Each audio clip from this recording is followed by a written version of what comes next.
It was November 1942.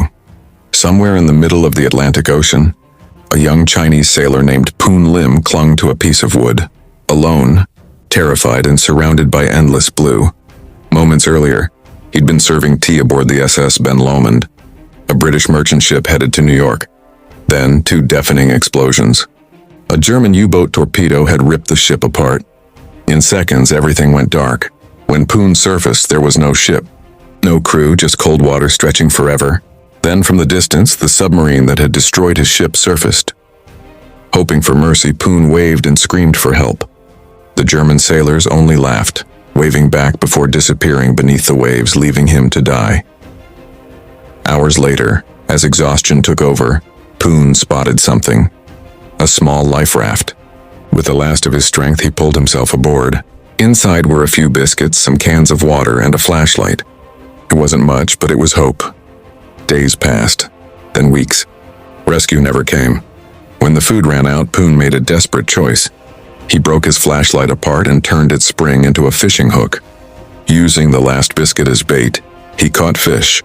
And when the rain came, he collected the water in a makeshift canvas trap. But the ocean is cruel. The rain stopped. The sun burned. Sharks circled his tiny raft. And so in one of the most desperate acts of survival ever recorded, Poon used the remains of a seagull to lure a shark, and when he caught it, he drank its blood to stay alive. Months dragged by. Ships passed in the distance but never stopped. His face burned, his body shrank, and his mind wandered between life and death. Then, one morning, the ocean changed color. The water looked different, shallower. He had drifted near land.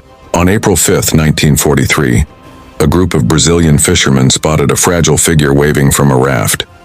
When they pulled him aboard, they realized this man had survived 133 days alone at sea, the longest anyone ever had. Later, when reporters asked how he managed to endure what no one else could, Poon Lim simply smiled and said, "I hope no one will ever have to break my record." Even today, his story reminds us that the human will to live can outlast almost anything. The sea, the sun, and even despair itself.